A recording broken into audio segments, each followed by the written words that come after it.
Salutations readers, welcome back to my channel, and today I'm going to pretty much give you all my TBR for the 2024 Asian Readathon. Now, if you do not know what this Readathon is, this is actually a Readathon that's hosted by Cindy from With Cindy here on YouTube and on Instagram, and I will also link down below the announcement video if y'all have any questions in regards to this Readathon. I have participated in this Readathon last year. Actually, I've been participating in this Readathon since I think 2022. I'm always looking forward to participating in this Readathon because I always am introduced to new to me authors that I'm like, okay, new favorites, or like, you know, maybe this is okay kind of a thing. So every year there's a theme. This year's theme is based on the film Past Lives 2023, which is a romance drama film following two childhood friends over the course of 24 years while they contemplate the nature of their relationship as they are growing apart and they're living different lives. I think that seems like a pretty interesting film, so I might just give it a watch just to check it out. So this year has the same twist as it was last year as well in regards to the fact that you can combine prompts with books, but each book needs to be represented by a different Asian ethnicity. So just like last year, I have 10 books I have here. They're not all going to be my hard set TBR. I mean, if y'all saw my Blackathon TBR video and then my February wrap up, you already know how that went. We'll see if we can replicate that success though. I don't know if I will, because last year for Asian Readathon, I didn't read as much as I thought I would, so I'm hoping this year it'll be better. We just gotta wait and see. But anyways, I have 10 books here. I'm gonna talk about 2 books for each of the 5 prompts. And yeah, so the first prompt is pretty much always the easiest prompt, which is to read a book written by an Asian author. Like, that's easy kind of prompt. But I have 2 books for that. Those are pretty much, any book for this particular prompt is pretty much like my freebie kind of thing. I'm just like, if I have too much overlap in my other prompts, but as far as the ethnicities, then I can like go to this prompt in these books here and see like if I can mix and match for other things. For the first book for this prompt, I have The Jasmine Throne by Tasha Suri. It's actually a book I'm currently reading. Not very far into it, but I am still currently reading this. This is the first book in the Burning Kingdoms trilogy. The third book and final book in the series is coming out later this year. And I'm hoping to get into this one, especially since I'm also annotating as well. We shall see if I end up finishing the book in May, but it's just a hopeful at this point. We shall see if I actually get to it. And then the next book I have on here for this prompt is Dragon Fruit by Micaiah Lucier. I think that's pronounced the author's last name. So yeah, this is pretty much a young adult fantasy, romantic fantasy kind of book. It's a standalone to my knowledge as well. And yeah, this is just a book that I'm really interested in. And especially since there's not a lot of books that I know of, at least that are traditionally published, written by Pacific Islander authors and stories. And this is pretty much just steeped into Pacific Island mythology and history. So I'm very much excited to read this, and especially my first foray into this author's work, since this is not even a debut novel as well. She has had other books as well. So we'll see if I get to this, and if I can get to her other works as well, because I'm generally just curious about this one since it literally just came out on April 9th. So now prompt number 2 is to read a book that feels timeless, which this one, again, these prompts are actually just really meant for interpretation. So I kind of went timeless in the sense of like the book takes place in varying amount of time. So that's pretty much how I'm interpreting this one.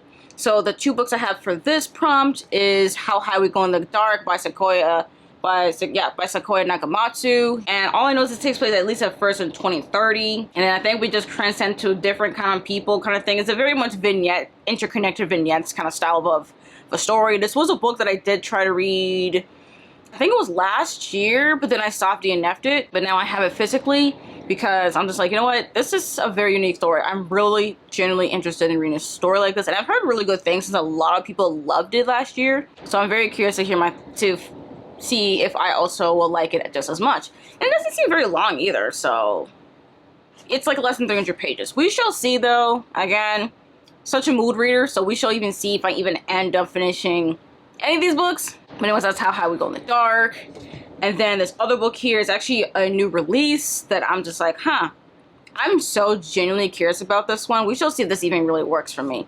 And that is The Emperor and the Endless Palace by Justinian Huang. This is actually a debut novel. And the only thing I really know about this is that it has like 3 different timelines. It's like a romantic thriller. It's also queer. I've seen some marketing that's really like a romantasy, but then I've heard some more from other readers who've actually read it as more like romantic thriller, and I'm gonna go in that kind of mindset, honestly. More romantic thriller than romantasy. Especially since romantasy is more of a miss than a hit, so let's see if romantic thriller will work for me. But yeah, I think it was just like 3 different timelines for 3 different people, and they're all interconnected at some point. So yeah, we shall see how this one goes. This one came out late March and has a really nice cover, and yeah, it's not really long either. I think it's about 300 pages, so we shall see how I feel about The Emperor in the Endless Palace. Okay, so for prompt number 3 is to read an underrated book. And now, to be honest, I feel like I have several books that can easily fit that, honestly. You could even say there are even a couple of new releases that might fit that. Sure, they're new releases, you know, so maybe not a lot of like actual formal ratings, but that doesn't mean that a lot of people know that these books even came out. But for this particular prompt, I kind of went with like a couple books that like I had on my shelf that I was like, you know what? I'm actually genuinely curious to see how I'm really gonna think about these ones, especially since like one of these books came out prior and I haven't seen much like hype around them, especially very little hype on with one of these. But first up, we have Every Drop is a Man's Nightmare, stories by Megan Kamale Kakimoto. So this is a short story collection written by a Native Hawaiian and Japanese woman, which I think is very cool, very interesting. It's a perspective that I'm not familiar with, and I really want to actually include a short story collection into the TBR, because especially since this is pretty much just like a way just like taste test this author's writing and stuff, since it's also just literary short stories, but it's pretty much based on the inside flap here. It's pretty much just a love letter to Hawaiian identity and mythology. So I'm like, yes, why not? Please. I'm always very curious about that. And another book for this prompt is Squire, which is a young adult graphic novel by Sarah Al-Faghi and Nadia Shamas. So this is pretty much just a young adult graphic novel written by Palestinian authors. Okay, that's what I thought. Okay, so Nadia Shamas is Palestinian American, and then Sarah Al-Faghi is Jordan American. Okay, interesting. So we have a Palestinian American and a Jordan American authors. And actually, I think Sarah Al-Faghi is also an illustrator. So I think Sarah is the illustrator for this graphic novel, which is really cool. All I know it's just fantasy graphic novel. I've been seeing a lot more hype with it in Bookstagram than like booktube, since this has been pretty much cycling around for like Palestinian book recommendations, and it's not a lot of like graphic novels that have been cycling around, but this one's pretty much a popular graphic novel I've seen cycled around. So I was like, you know what, let me give this one a shot, especially since it's a graphic novel. I don't have any graphic novels on my TBR. I don't even own I own very little graphic novels, even on my physical TBR. So I want to give this a shot, especially since I actually got it quite recently. So yeah, I want to see how I feel about this one. So yeah, I think it's also just an adventure story as well, so definitely something I will really like. All right, prompt number 4 is to read a debut book. And I think Cindy pretty much had this open to interpretation as far as like, this is your first time reading this author, or it could be debut novel kind of thing, interpret however you will. So for me, I kind of went with debut novel route. So I went with, it books I actually got kind of recently as well. So one of them is The Saints of Bright Doors by Vajra Chandrasekhara. Yeah, I think I pronounced that correctly. We're gonna need to try that again, but I think I got it right. And this is pretty much I heard this is kind of a little bit, I don't know if it's necessarily supposed to be like a confusing fantasy, but at least now I know it's more of a fantasy than when I actually got it, since I actually recently got it in my birthday spring video diary video. So if you haven't seen that one, y'all can check that out. But I got that I got this for my birthday, and the only thing I really know is that it's just at least it says right here that it sets the high drama of divine revolutionaries and transcendent cults against the mundane struggles of modern life, resulting in a novel that's revelatory and resonant. I think that sounds really cool, but oh gosh, does that sound like a lot. So this is definitely, if I do end up getting to this book, is definitely something I need to take my time with. But yeah, I'm very curious on what I'll really think about this one. Now the next book for this particular prompt as well is As Long as the Lemon Trees Grow by Zulfa Katu. And this does follow, this is a young adult I think it's a fantasy? No, it's young adult contemporary actually. But I think it's following like a pharmacy student, yes. during the Syrian war. Yes, and I have heard that it's very emotional, very sad, and the main character does deal with some heavy PTSD.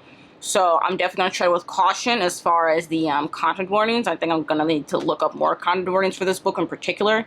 But I've heard really good things about it. It's very emotional, very sad. So if I feel like an emotionally sad kind of reading mood, I mean, I got the book for that at this point. But also, I've also heard that there are some Studio Ghibli references, which I think would make a lot of sense, honestly. You know what, no, we're not going to go there. I'm like, nope, the way my brain's going to go, I'm like, no, we're going to go through a whole thing behind Miyazaki. We're not doing that. Anyways, I'm very much looking forward to reading as long as the lemon trees grow. Now, the fifth and final prompt is actually pretty long, and this was actually very hard to really think of what books I really want to read for this prompt.